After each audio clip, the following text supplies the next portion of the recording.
Hello, everyone, and welcome back. In the shop for today's episode is a customer piece that is just screaming for help. This Art Deco vanity is desperately needing a makeover to rid itself of the outdated florals and be rejuvenated into something more stylish and modern. So stick around and watch to the end to see the stunning result. Let's get started. It's crazy to me how 1 week ago I was fully demolishing and restoring a 135-year-old dresser, and now I'm busy modernizing an Art Deco vanity from the 1940s. I love how much variation and diversity my job has. There is never a project that I work on that doesn't teach me something or absolutely excite me. So to get started on this piece, I begin by removing the hardware. The customer has chosen something to replace these that will be much more modern and classic in the color bronze. There used to be a glass insert in the middle here, but it broke, and so the customer will be replacing it once the piece is back in her possession. Now that all the hardware is removed, I'm going to strip the entire piece to prep the surface for a whitewash look. This vanity is covered in a maple veneer, and maple can be a tricky wood to work with. So I'm always happy to do a paint wash technique on maple, as it can be really blotchy and uneven when staining. And trust me, I know the purists out there on internet land will absolutely scream and shout about wood being painted or even paint washed. And all I have to say about that is just chill out. It's literally wood. If you don't like it, don't do it for yourself. My customer pieces, I get to do what I want with them, for them, to make them happy. I see so many of these vanities on Facebook Marketplace in the same dreary color, and I'm always happy to work with a customer to help re-envision the pieces so they can be reused again and stay out of the trash.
With everything stripped, I can now shift my focus to repairing some of the loose and missing veneers.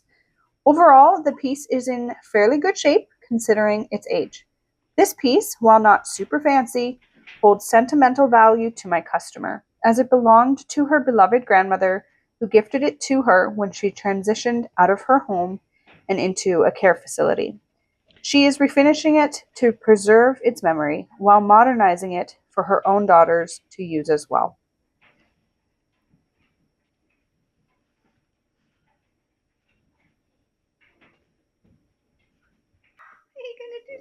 The drawer sides are put together using a rabbit's joint, so the nails will need to be removed first before I slide the panel down and out. Every piece I work on, I am testing literally every part of everything to make sure that there are no hidden issues or loose joints that need to be re-glued, etc. This means I'm often taking things apart and putting them all back together on a regular basis in order to ensure everything is perfect or as close to perfect when it goes back to the customer. When working with a rabbit joint, it's very easy to be too aggressive and snap off the joint holding it together. So just take it slow and be patient to avoid damaging the joint, and you should be more than fine. I like to use my rubber mallet whenever I'm working with a joint. It's more than effective at getting the wood to move while gentle enough without damaging it.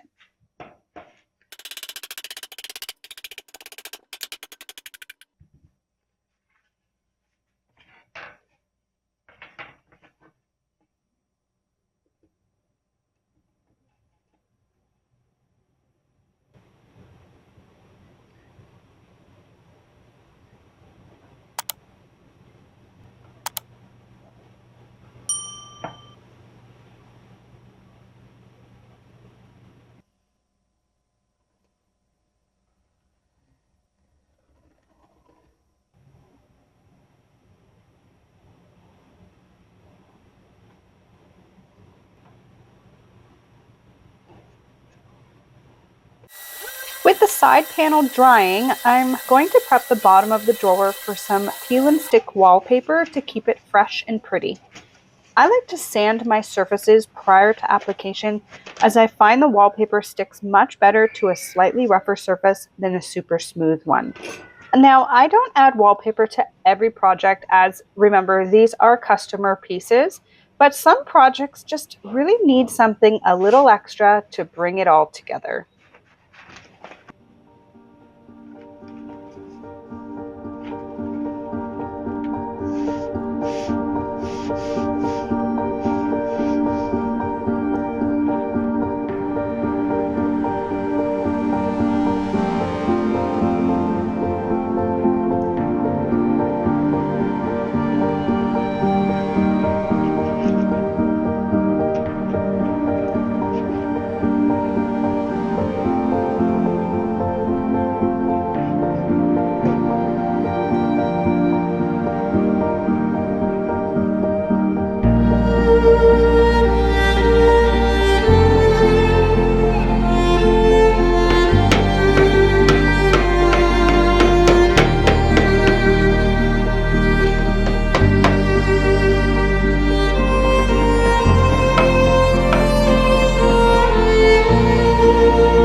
Now, if you're wondering why I took a perfectly good mirror frame apart, it's because the glue in the joints was completely gone, and only these tiny little nails, one in each joint, was holding it together.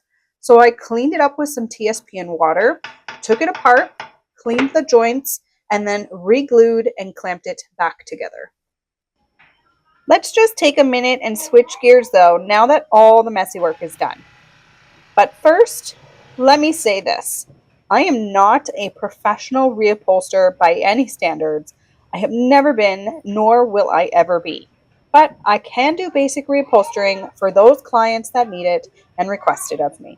This was a basic out with the old and in with the new type of reupholstering project, as I was simply replacing the old seat cushions and fabric with brand new comfort foam and a pretty patterned fabric chosen by the customer. This is very manageable and can be done by anyone.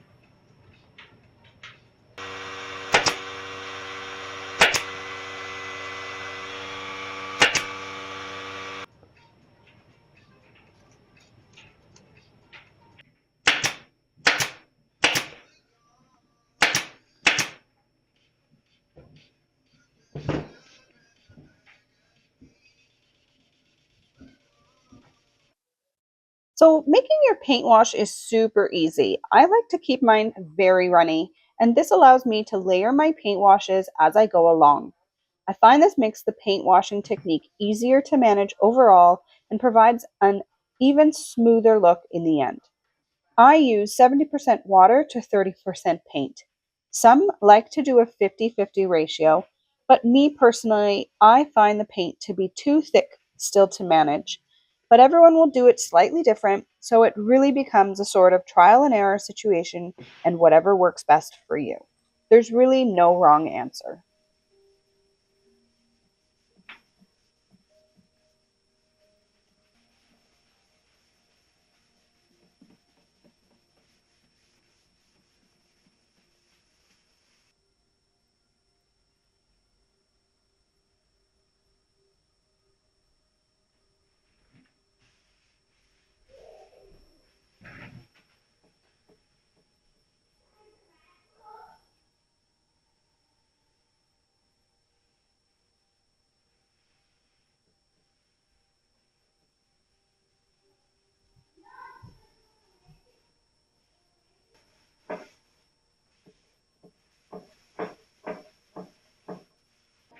So after I finished paint washing everything, I let the piece dry overnight and then gave it one round of top coat on everything.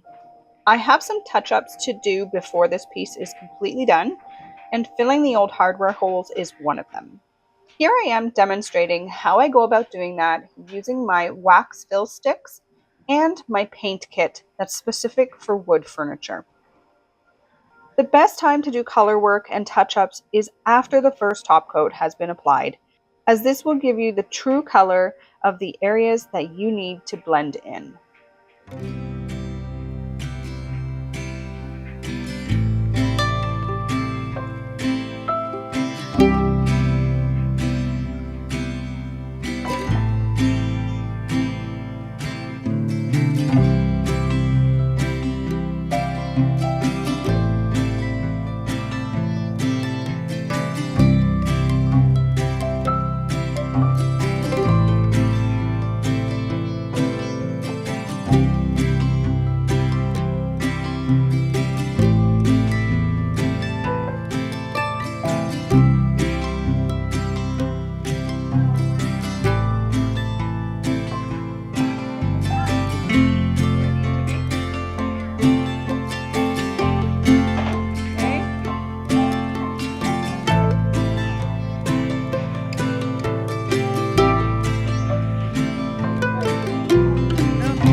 With all the hardware now on and the finishing touches complete, let's take a look back at this piece before I transformed it.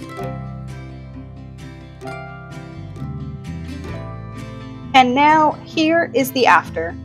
Thank you all for watching today's episode. If you enjoy this kind of content, please hit that subscribe button and leave me a comment below with what you liked best about this transformation. Make sure to hit that like button as well, because all of it helps me as a small YouTuber grow my channel. Feel free to check out some more of my content as well, and as always, I'll be back in 2 weeks with another makeover. So until then, have a beautiful day everyone, and see you all soon. Bye for now.